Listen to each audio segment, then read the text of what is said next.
wife's affair, sparks, open marriage, secret trip, husband plans, epic revenge. Hello everyone, get ready for some new stories on this channel. Before we dive in, let us know in the comments where you're watching from, what city or state. Thanks for your support. And now, let's get started. Brenda Miller stepped off the plane, chin held high, radiating confidence.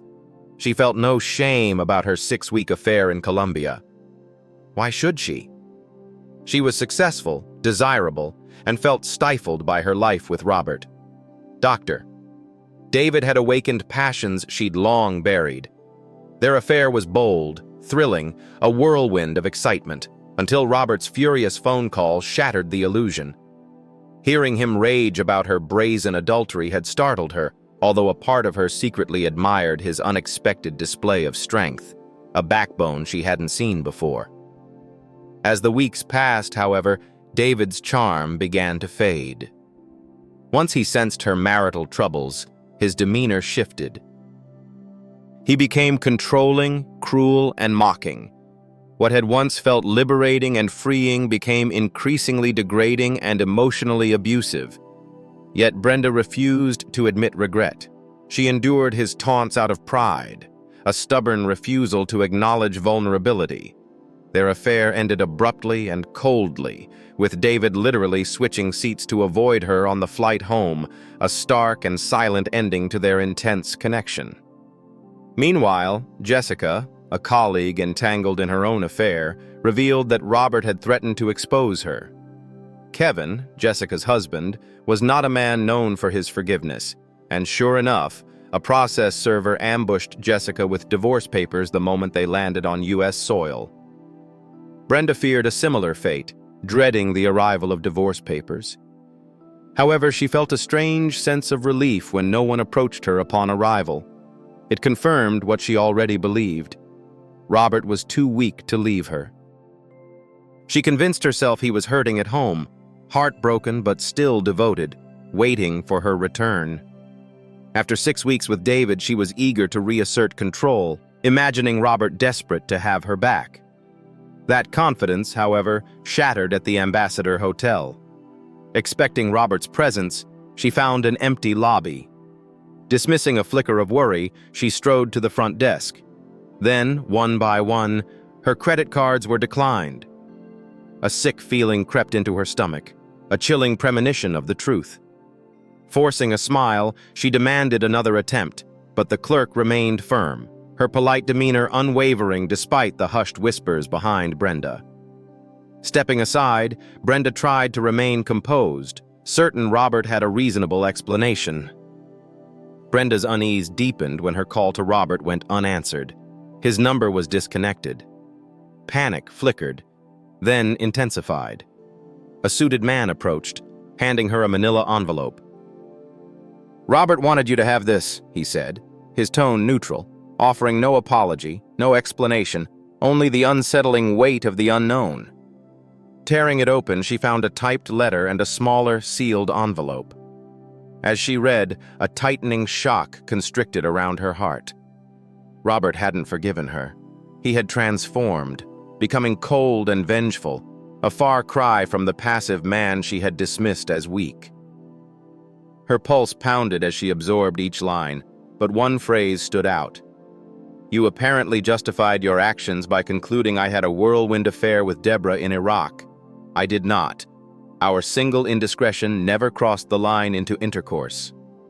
He described comforting a traumatized comrade, then compared it to her carefully planned liaison, highlighting the stark contrast in their situations.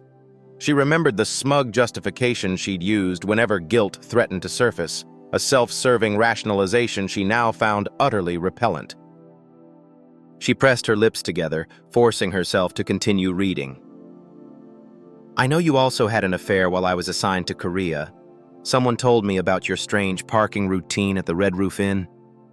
You never admitted it, but you and I both know what really happened."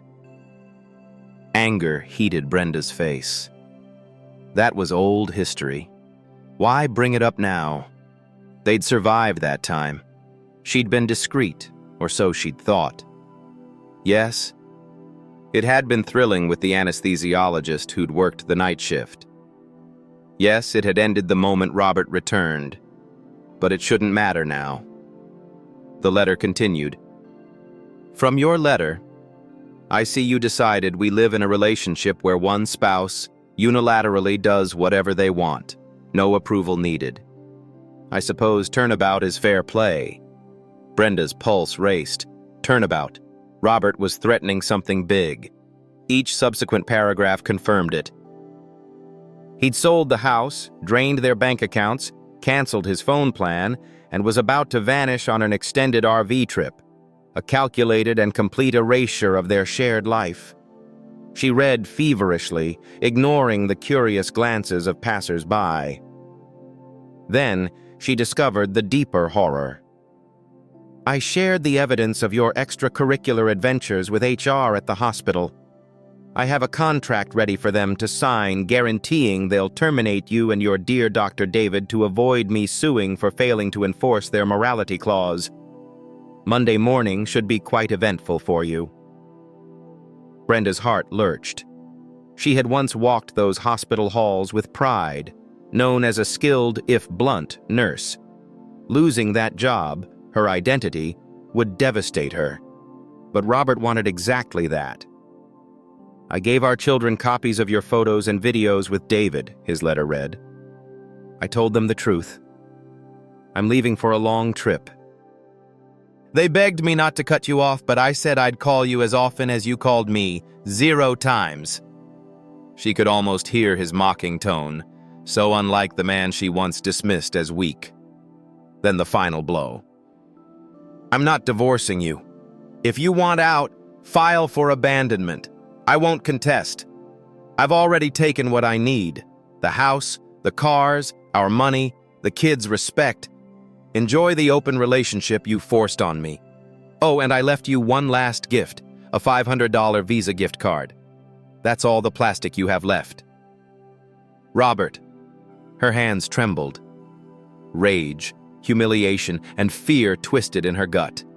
She shoved the letter back into the envelope, refusing to acknowledge the pathetic gift. Tears threatened, but her pride held them back.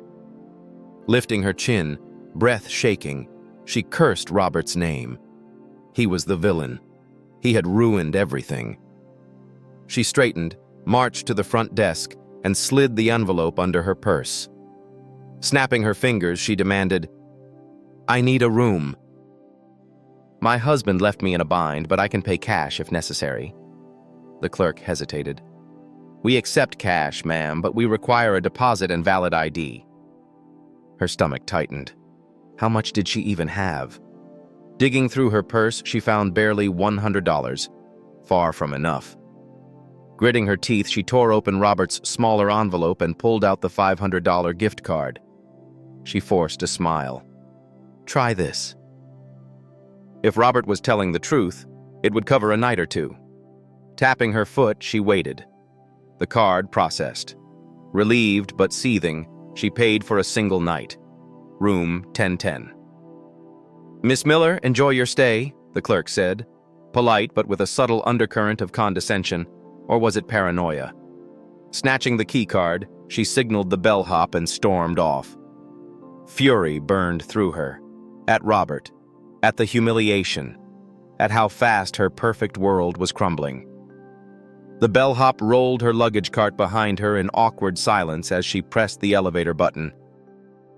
She glanced at her phone, wishing Robert would call so she could lash out, demand an explanation, or at least verbally tear him to shreds.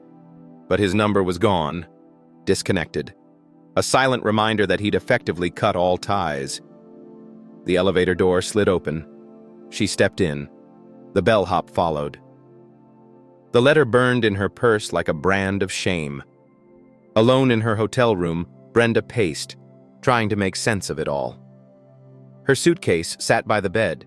City lights flickered beyond the tall windows, yet all she saw was her own reflection. A woman unraveling. She sank onto the bed, remembering the moment she chose David. She had been certain Robert would never leave.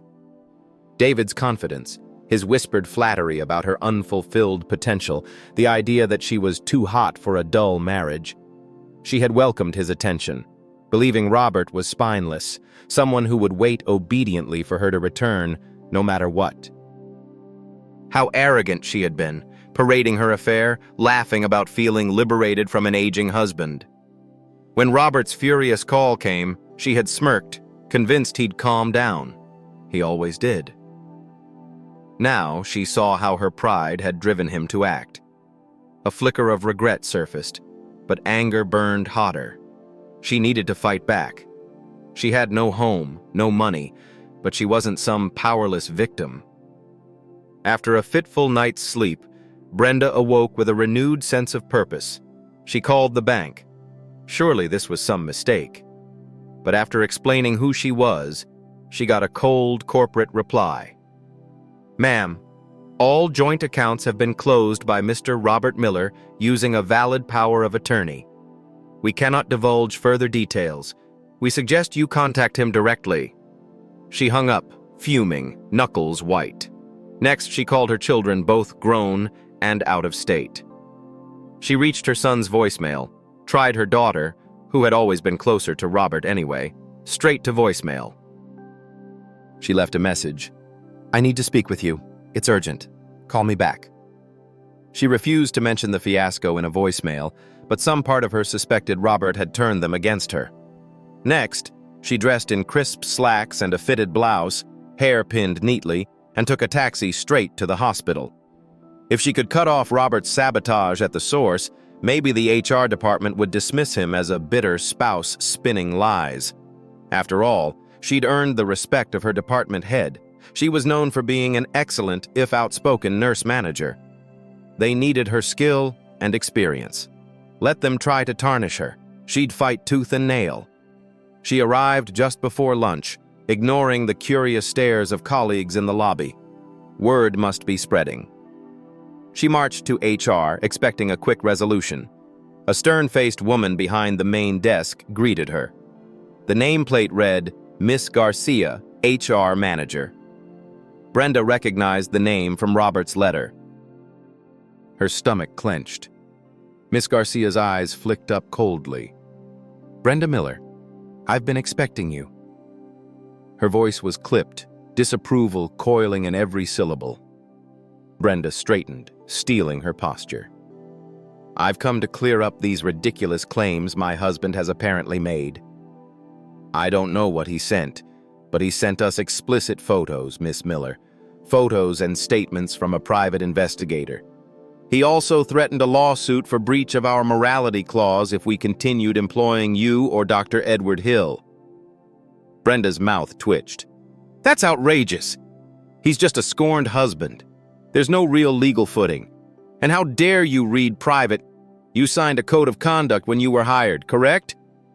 Miss Garcia's brow arched. "We have it here." She pulled out a folder. It includes a stipulation that staff in certain roles, especially those representing the hospital's image, are subject to dismissal for public scandals or immorality that could damage the hospital's reputation. She tapped a highlighted line. "We have cause." "This is nonsense," Brenda snapped, though her heart pounded. It wasn't a public scandal, just a personal matter. Miss Garcia's voice was icy calm. "The email your husband sent was quite thorough. It was circulated to many of your co-workers, doctors, philanthropic partners, and sponsors. The pictures, very explicit. People are talking about it across the hospital corridors and beyond. We've received complaints from staff feeling your behavior is unethical, not to mention from donors who prefer not to be associated with scandal." Heat rose to Brenda's face. Even in her worst nightmares, she hadn't imagined Robert would go so far as to plaster her humiliations across half the city. "So that's it. You'll fire me just like that?" Miss Garcia pursed her lips.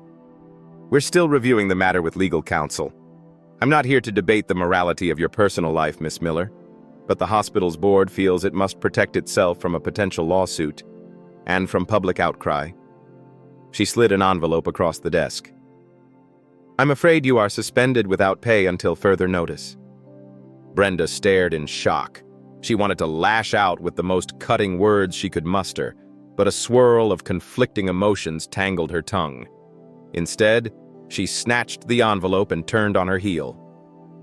As she strode away, Miss Garcia called after her, "Security will escort you to collect personal items from your locker." A guard promptly appeared at her elbow, a towering man whose expression was impassive. She marched ahead, chin high, feeling the staff's eyes on her. Word had spread indeed. Some people stared wide-eyed, while others whispered behind her back. Brenda felt the humiliation sink deeper, fueling her rage. She found Dr. Edward near the nurses' station, cornered by a cluster of staff. His face was pale, sweat beaded on his forehead. A few nurses who once admired him stared with undisguised contempt. He saw Brenda and scowled, though there was fear in his eyes. "What the hell is going on?" Brenda demanded. Edward parted from the staff, grabbing her arm to lead her aside. "Your psycho husband," Edward hissed in a low voice, "sent pictures and videos to HR. He's completely torpedoing my career. I'm under investigation. This is insane." Brenda pulled her arm free. "My psycho husband? You had no problem humiliating me with your little games in Colombia. You think I wanted to be plastered all over email newsletters? I'm about to lose my job too." He glared at her. "Don't pin it on me. You're the one who was busy whining about your soft husband, telling me you basically had permission to do what you wanted." "If I'd known he was a twisted snake, I'd have stayed the hell away." The elevator dinged down the hall. Security approached them. Edward stiffened, yanking a stethoscope from around his neck, stepping back like a cornered animal. "Damn it," he muttered under his breath. "I've been summoned to HR. Might as well be my execution." Brenda's lip curled. She felt no sympathy. She still remembered how he had gloated when Robert first called, mocking Robert's supposed weaknesses and telling her that real men don't whimper. Well, look at him whimpering now. She gave him a cold glare. "Enjoy the open relationship," she spat, echoing Robert's taunt. Then she turned and walked away, leaving Edward to fume in security's wake. Brenda was nearly out the hospital door when a familiar voice spoke from behind. She spun around to see Sarah from next door, the very neighbor with whom Brenda had tried to orchestrate a swinger lifestyle behind Robert's back. Sarah's arms were crossed, her face a study in disappointment. "Well, if it isn't the famous world traveler," Sarah said icily, eyes flicking up and down Brenda's still stylish outfit. "I assume you've read Robert's letter by now." Brenda's stomach flipped. "What are you doing here?" "Michael had a checkup. I thought I'd drop by HR to file some paperwork for a new part-time position I'm taking. And guess what? I see your face all over the building. Hard to miss." Brenda swallowed. Her arrogance collided with the stinging shame of being recognized in the middle of her downfall.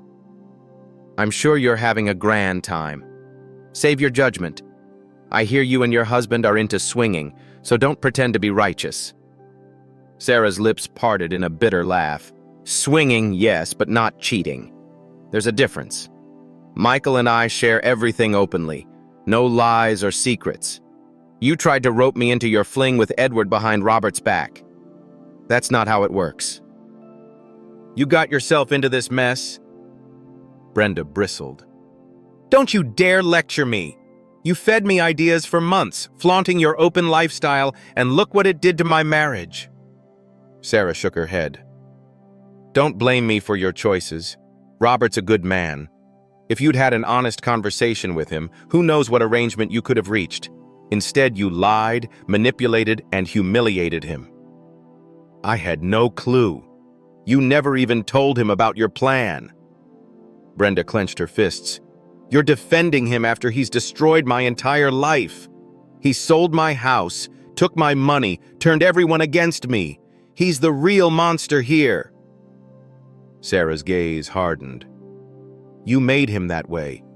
Actions have consequences, Brenda. I told him as much over dinner." He wasn't interested in sleeping with me, by the way. He found the idea nauseating, given how you tried to drag us into your deception. Fire lanced through Brenda's cheeks. She wanted to hurl an insult, but the words wouldn't form. And finally, she managed to sneer, "Tell him I hope he has a great life in that crummy RV. You can both keep your sanctimonious nonsense." She pivoted on her heel and stalked off, ignoring the gathering stares. By the time Brenda left the hospital, dark clouds loomed, and rain fell in sync with her mood. She was suspended, likely to be fired. Her credit cards were canceled. The house she once called home now belonged to a young couple. She pictured the backyard deck where she had once dreamed of freedom. Now it was theirs. Digging out her phone, she called 2 former co-workers for help. One, hesitant, mentioned Robert had sent evidence. The other refused to answer. Their rejection fueled her anger. So what if she'd strayed? Marriages survived worse. How dare they judge her? With nowhere to go, she returned to the Ambassador Hotel, forced to survive on Robert's humiliating gift card. In the taxi, she simmered. She had to find Robert. She tried old neighbors, even the real estate agent who had sold them the house. No one answered. He had erased every trace of himself. That night, Brenda stayed in her hotel room, staring at the city lights, mocking her with their normalcy. She checked her phone. No calls, no texts, no support. But her inbox overflowed. Daring to look, she found forwarded emails from Robert, photos of her in bed with Edward. Disgust twisted in her stomach. The subject line stung. My wife's new life, doctors without morals, open relationships, her side only. He had sent them to friends, family, even church acquaintances. Rage shook her. She paced, imagining revenge, suing him, dragging him to court. But was it slander if the photos were real? He had the upper hand. Collapsing onto the bed, she gripped the sheets, seething. How could he do this? He had turned their private mess into a scandal. If only he had handled it quietly, they could have salvaged something. Instead, he was tearing her life apart piece by piece. Still, a small voice inside her whispered that she had lit this fuse. She quickly crushed that thought. Morning brought a flicker of hope. Her daughter returned her call, leaving a heartbreakingly stiff voicemail. Mom, I just got your message. I'm not sure what to say. Dad told me everything. We saw the photos. He was thorough. I'm really disappointed, Mom, and I'm worried about him too. He's hurt and bitter. He said he's leaving for a while. Look, I love you, but I can't support what you did. I don't want to be in the middle of your war with Dad. Maybe someday we can talk. But I need time. I'm sorry. Brenda closed her eyes, tears threatening. Her own daughter had condemned her. She called again. Voicemail. She tried her son. No answer. Desperation crept into her voice as she left a message. Please, just let me explain. It's not what it seems. But she knew Robert had controlled the narrative. She spent hours searching for lawyers, hoping to sue Robert, but every firm rejected her. One was blunt.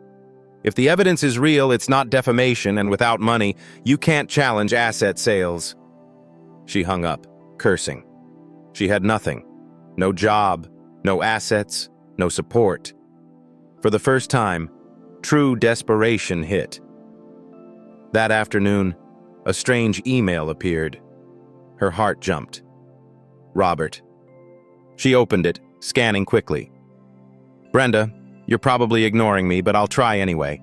I set up this temporary email, so don't bother tracking me. I'll shut it down soon. Now you know how it feels to have your life twisted without your say. You created this system. I left a few of your things in a storage unit, address below. Just random knickknacks, old letters, nothing valuable. It'll be unlocked Saturday, 8 o'clock a.m. to noon. After that, it's all gone. Don't expect me to be there. I've already started my trip. Let's say I'm a few states away. The open road is beautiful. I guess this is me being generous one last time. I'm only doing it because I used to love you, and I know you might want some trinkets from your past, or maybe not. Robert. Brenda's chest clenched. He was systematically erasing her from their life, but there was a twisted courtesy to it. He was giving her the option to salvage a box of scraps. She typed a furious reply, only to see the email bounce back with an error. The address had already been deactivated. Damn him. At 7:45 a.m. That Saturday, Brenda stood in a deserted alley of grimy storage units, the sky overhead a dull gray. She'd spent another night at the hotel, her gift card quickly depleting. She'd barely eaten, hoarding what little was left for lodging. Exhaustion weighed her down. The rolling metal door of the indicated unit was padlocked. She glanced at her phone, 7:58 a.m. Would Robert keep his word? Right on time, a local manager wandered by, fiddling with keys. "You Brenda Miller?" he asked in a bored tone. She nodded. He unlocked the padlock, rolled it up. "Said I should open it at 8. I'll lock it back up at noon if you're gone." She stepped inside. Her eyes adjusted to the dim light. She saw 4 or 5 boxes lined up, each labeled in Robert's familiar handwriting. Junk, Brenda keepsakes, letters, and ironically, Brenda's indulgences. She cracked open the flaps, rifling through them. She sank to her knees, rummaging, emotions swirling. She felt weirdly exposed, as if Robert were still orchestrating her humiliation. She came upon an old photo of them both, smiling widely on a ski trip 2 decades earlier. In that snapshot, he held her hand, eyes bright with love. A pang of nostalgia stabbed her, followed immediately by the bitter taste of how everything had ended. She tossed the picture aside angrily. Time crawled. She didn't know what she was looking for, maybe some sign that Robert still cared, but every item was simply a relic of a marriage that had once been real. He curated these boxes to show her exactly what she'd tossed away. By 9:30, she'd sorted the items she truly wanted, mostly personal mementos, not worth money, but brimming with sentimental weight. She considered leaving all the old love letters behind, but some perverse part of her stuffed them into a bag. She didn't want him to be the only one with the full story. She lugged the boxes to the sidewalk, hoping to flag a taxi. She was determined to keep what was left of her identity. Then came a voice from behind. An older woman stepped from a car, face etched with polite concern. "Brenda, I'm Alice Smith. My husband and I bought your house from Robert." Brenda's breath caught. She remembered Robert's letter. The young couple was named Rodney and Alice Smith. This woman looked older than Brenda had expected, but maybe the stress of a growing family weighed on her. She gave a cautious nod. "Yes, I'm Brenda." "I'm sorry to surprise you. Robert told us about this storage unit. Said we might want to pick up a few leftover things included in the sale. He said we could coordinate with you." Alice paused, looking uncomfortable. "I just wanted to say we don't want any trouble. We never expected your home to be sold under these circumstances." Brenda's face contorted in anger. "My home? Yes, well, it's done. Congratulations on benefiting from my husband's little revenge spree." Alice's eyes filled with sympathy. "I shouldn't pry, but I can see you're going through a lot. If it's any consolation, the sale was legal. I know that's not comforting, but Robert told us you wanted a fresh start, I guess." That wasn't entirely true. Brenda almost laughed, a bitter, hollow sound. He was an expert at lies now, apparently. "I hope you enjoy the hardwood floors and the brand new deck I paid for," Alice said, her voice strained. Alice shifted awkwardly, her discomfort palpable. "If you'd like, we could let you visit sometime. If you have any memories in that house you'd like to revisit." Brenda snapped, tears stinging her eyes. "I don't need pity. Take the house, Decorate it however you like. I don't care anymore." Alice's face fell. She nodded, stepping back. "All right. I'm sorry this happened. Truly." She retreated to her car, leaving Brenda standing on the curb with her boxes, her shoulders heaving with silent fury. Back in her hotel room, the boxes piled haphazardly in the corner, Brenda collapsed onto a chair and flipped through the old letters from Robert. One particular note caught her eye. An unsigned draft she had written after a terrible argument years ago. An argument about trust, loyalty, and a suspected fling he'd had in the Middle East. In it, she had poured out her frustrations, her distrust, her simmering resentment, a torrent of emotion she'd never dared to unleash on him. Now, ironically, everything she had warned him against in that letter had boomeranged, striking her with devastating force. The words, sharp and unforgiving, still resonated. "Robert, if you ever break my trust, I'll make you regret it. I'm not a woman who takes betrayal lightly. I will destroy the illusions that bind us." She let the paper fall from her hand. The arrogance in that draft stung her, even now. She had never considered that she would be the betrayer. She had never believed that mild, obliging Robert would be the one to inflict such total devastation. The day arrived when she could no longer extend her stay at the Ambassador Hotel.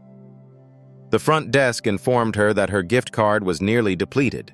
She had no cash for an extended stay. The stark reality hit her. She would have to move to a cheaper motel or possibly impose on a friend. But she had no real friends left. Pride battled with desperation, a fierce internal struggle. Desperation won. She ended up at a dingy motel on the outskirts of the city, the kind of place that rented rooms by the week. Stale air hung heavy in the cramped space, the peeling wallpaper a testament to neglect. Flickering fluorescent lights cast a sickly yellow glow. She stared at her reflection in the cracked mirror, barely recognizing herself. Dark shadows rimmed her eyes. Her once pristine hair had lost its salon sheen, and her clothes, the same business slacks from days ago, hung loosely on her frame. She sank onto a sagging mattress. A roach scurried across the nightstand, and she shut her eyes in disgust. How had it come to this? Her phone rang. She snatched it up, her heart pounding. Was it Robert? No, a withheld number. She hesitated, then answered. "Hello?" A smug voice cut through the silence. "Dr. Edward? You win, Brenda. They fired me. Effectively blacklisted me from half the regional hospitals. My wife left me too, so thanks for that." He laughed, a cruel, bitter sound. "I win. Look at me, sitting in a roach motel. Robert took everything and lit my life on fire. Well, that's what you get for hooking up with a jerk like me, I guess." "You're no saint yourself," Edward spat the words, devoid of any genuine remorse. "Next time, pick a fling that won't lead your spouse to waging nuclear war on everyone's careers." She wanted to scream at him, to unleash the fury that burned within her, but found only emptiness. After a few seconds of strained silence, Edward hung up. She tossed the phone aside. The last faint glimmer of excitement she'd once felt with Edward was now replaced by utter loathing. In a moment of reckless pettiness, Brenda decided to do one last desperate thing. She still had the phone number of an old buddy of Robert's from the military, a man named Gary. She recalled that Robert used to share details about his travels with Gary. If anyone knew Robert's whereabouts, it might be him. With trembling fingers, she dialed. Gary picked up.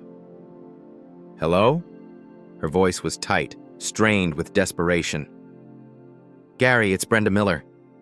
He sighed audibly. "Yeah, Brenda. Robert told me not to talk to you." Her nerves flared. "Don't you dare hang up. I know Robert is feeding you lies.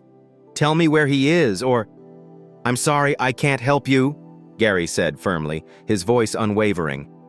"Robert's been through enough. You want to fix your mess? Do it yourself. He asked for space. I'm giving it to him." Then he clicked off. Fury whipped through her, a searing, uncontrollable blaze. She hurled the phone onto the bed. No one would help her locate Robert. The entire world was shielding him, enabling him to roam free while she was left to rot. A week crawled by, then two. Her suspension from the hospital became an official termination. A letter arrived at the motel. "Your position is hereby terminated for cause, per the Code of Conduct violation, effective immediately." Word of her scandal spread like wildfire across the local healthcare network. She found no open doors, no welcoming hands. Meanwhile, the money from Robert's humiliating gift card was gone. She was forced to pawn her remaining jewelry for a fraction of its worth. She had always prided herself on being in control, but now she was losing that final pretense of composure. At night, she sat in the dingy motel room, rereading Robert's typed letter. The letter that had started it all. "I'm not divorcing you. I don't care about divorces and I don't plan to remarry. I've gotten everything I need. If you want out, you do the filing. I'll be on the open road, enjoying my freedom." The sheer cruelty of it stabbed at her each time she read it. "Just once, if you don't mind," he'd written, referencing how she'd casually told him about her fling, as if it were no big deal.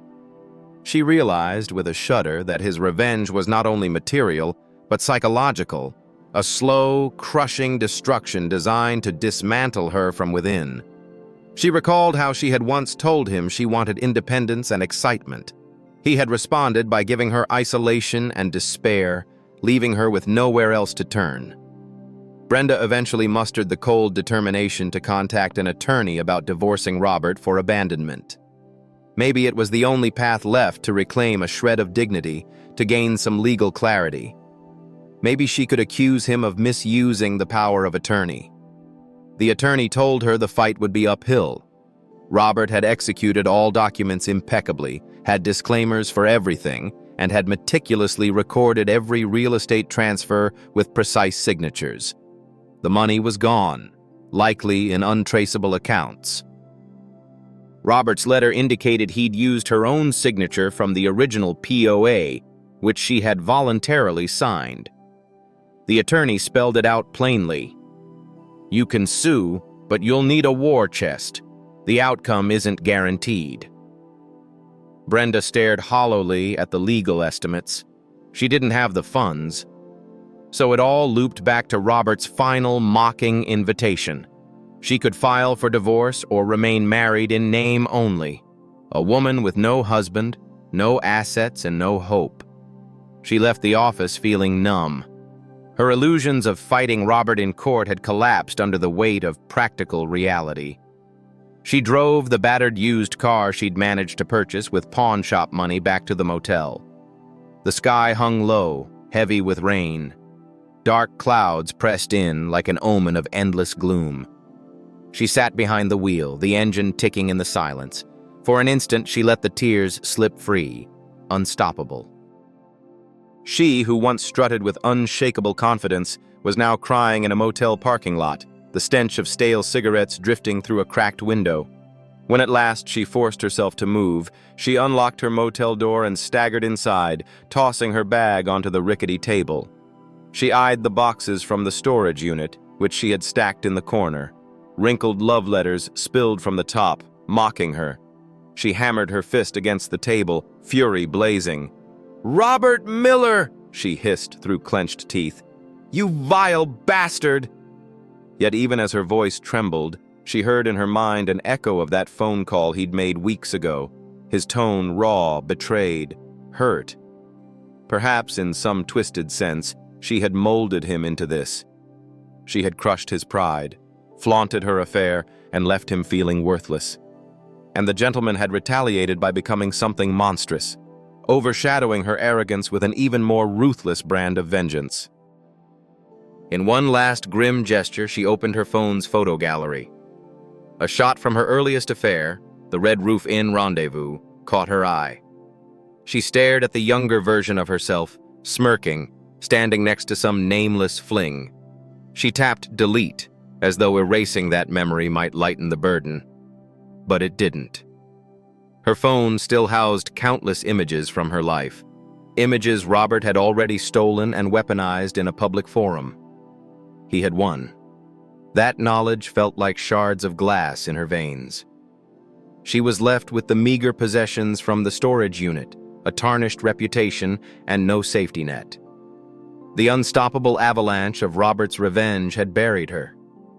Night fell once more. The city outside was nothing but a haze of neon signs and distant headlights. Brenda huddled on the bed, hugging her knees, letting herself taste the raw bitterness of her downfall. Perhaps if she had been kinder, if she had not flaunted her arrogance, if she had asked for an open marriage honestly, things might have turned out differently. Perhaps if she had not shrugged off Robert's angry calls, he would never have gone to such extremes. She loathed him, but some part of her recognized that the seeds of his hatred had been planted by her own hand. So ended Brenda Miller's illusions of invincibility. She was left with the echoes of her own triumph and laughter in Edward's hotel bed, now replaced by the quiet drip of a leaky faucet in a cheap motel. In that tiny space, reeking of old cigarettes, she finally faced the brutal truth. Her arrogance had unleashed Robert's vengeance, and he, to her surprise, had proven he could be an even darker villain than she could ever imagine. With the last harsh laugh caught in her throat, Brenda stared into the darkness, haunted by her own reflections, realizing too late that one act of reckless betrayal can trigger a storm of consequences from which there is no escape.